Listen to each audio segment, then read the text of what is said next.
അധ്യക്ഷ പദവിയിൽ പരിഗണിക്കാതിരുന്നതിലും ദേശീയ സെക്രട്ടറിയാക്കിയതിലും അബിൻ വർക്കിക്ക് അതൃപ്തിയുണ്ടെന്നാണ് യൂത്ത് കോൺഗ്രസ് ദേശീയ നേതൃത്വത്തിന്റെ വിലയിരുത്തൽ. നേതൃത്വത്തിന്റെ തീരുമാനത്തോട് അതൃപ്തി പരസ്യമാക്കി അബിൻ വർക്കി തന്നെ രംഗത്തെത്തിയിരുന്നു. ക്രിസ്ത്യാനി ആയതാണോ തന്റെ പ്രശ്നമെന്നും നേതൃത്വമാണ് ഇക്കാര്യം വിശദീകരിക്കേണ്ടതെന്നും അബിൻ വർക്കി പറഞ്ഞു.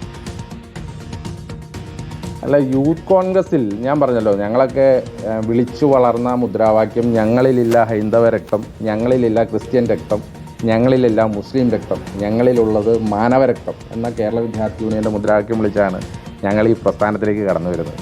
ഞങ്ങളൊക്കെ മതേതരത്വം മുറുക്കെ പിടിച്ച് അത് കണ്ണിലെ കൃഷ്ണമണി പോലെ കാത്തു സൂക്ഷിക്കുന്ന പ്രസ്ഥാനത്തിലെ പ്രവർത്തകരുമാണ്. അപ്പോൾ ഈ പ്രസ്ഥാനത്തിൽ അങ്ങനെ ഇപ്പോൾ ഞാനതിനും പ്രത്യേക സമുദായക്കാരനായതുകൊണ്ടാണോ അങ്ങനെ ഒരു ഘടകമെന്ന് ചോദിച്ചാൽ നേതൃത്വമാണ് അതൊക്കെ വിശദീകരിക്കുന്നത്. ഞാൻ കരുതുന്നില്ല. കാരണം അങ്ങനെ ഒരു മതേതരത്വം പേർന്ന കോൺഗ്രസ് പ്രസ്ഥാനത്തിന് അങ്ങനെയൊക്കെ എടുക്കാൻ പറ്റുമോ? ഇനി ഞാനൊരു ക്രിസ്ത്യാനി ആയതാണോ എൻ്റെ കുഴപ്പം? OJ ജനീഷിനെ അധ്യക്ഷനാക്കിയതിൽ പുനഃപരിശോധനയില്ലെന്ന് യൂത്ത് കോൺഗ്രസ് ദേശീയ അധ്യക്ഷൻ ഉദയ് ഭാനു ചിബ് പറഞ്ഞു. ജാതി സമവാക്യം നോക്കിയല്ല തീരുമാനമെന്നും അബിന് പരാതി ലഭിച്ചിട്ടില്ലെന്നും ഉദയ് ഭാനു പ്രതികരിച്ചു. അതുകൂടി കേൾക്കും.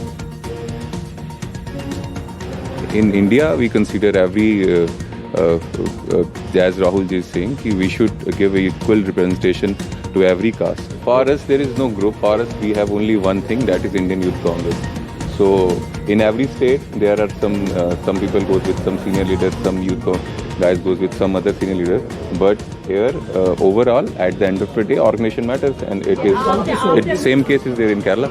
There is no dispute. Order has came.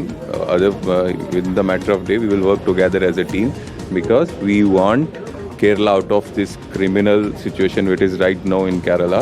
We want a progressive state government in Kerala. That matters. No, this is the internal cases. This happen in every family. It's not the new thing. Nobel മാരിക്കാരൻ ചേരുന്നു വിശദാംശങ്ങളുമായി. Nobel, പ്രസ്ഥാനത്തിന് വേണ്ടി ചെയ്ത കാര്യങ്ങളെല്ലാം എണ്ണി എണ്ണി പറയുന്നതിനൊപ്പം അബിൻ ഒരു പടി കൂടി കടന്നു പറഞ്ഞ ഒരു കാര്യമാണ്, അതായത് അധ്യക്ഷ പദവിയിലേക്ക് എത്തുന്നതിൽ ഈ താനൊരു ക്രിസ്ത്യാനിയായി ജനിച്ചതുകൊണ്ടാണോ കാരണമെന്ന് അറിയില്ല എന്നുള്ളത്. എന്തൊക്കെ ഘടകങ്ങളാണ് ഈ അബിൻ വർക്കിക്ക് തടസ്സമായത് അധ്യക്ഷ പദവിയിലേക്ക് എത്തുന്നതിന്? ദേശീയ നേതൃത്വം പറയുന്നത് എന്താണ്?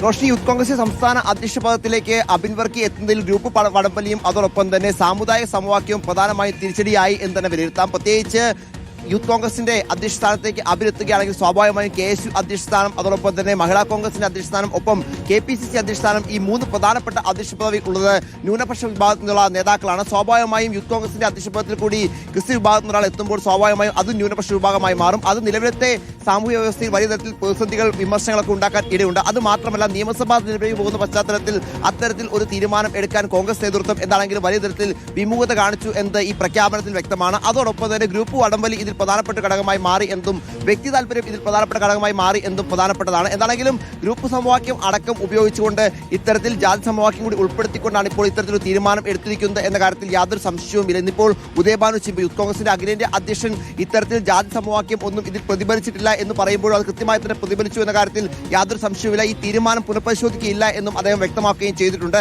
എന്താണെങ്കിലും അബിന്റെ പരാതികൾ ഇതിനോടകം തന്നെ യൂത്ത് കോൺഗ്രസിന്റെ അഖിലേന്ത്യാ അധ്യക്ഷന് മുന്നിൽ എത്തിയിട്ടില്ല. എത്തുകയാണെങ്കിൽ അതുമായി ബന്ധപ്പെട്ട ചർച്ചകളിലേക്ക് അദ്ദേഹം കടക്കും. അത് പ്രശ്നപരിഹാരത്തിലേക്ക് പോകും. പക്ഷേ തീരുമാനത്തിൽ ഒരു മാറ്റവും ഉണ്ടാകില്ല എന്ന കാര്യത്തിൽ ഉറപ്പാണ്. എന്താണെങ്കിലും നിലവിലത്തെ സാഹചര്യത്തിൽ യൂത്ത് കോൺഗ്രസിന്റെ തെരഞ്ഞെടുപ്പ് സംവിധാനത്തിലൂടെയാണ് നിലവിൽ അധ്യക്ഷനടക്കം വരുന്നത്. സ്വാഭാവികമായും അധ്യക്ഷൻ രാജിവെക്കുകയാണെങ്കിൽ പിന്നീട് എന്ത് എന്ന കാര്യം ഈ സംഘടനാ സംവിധാനത്തിൽ ഒരു വ്യക്തിയുള്ള കാര്യങ്ങൾ പരിഗണിച്ചുകൊണ്ടാണ് ആ തീരുമാനത്തിലേക്ക് എത്തിയത്. നോബിളാണ് വിവരങ്ങൾ നൽകിയത്.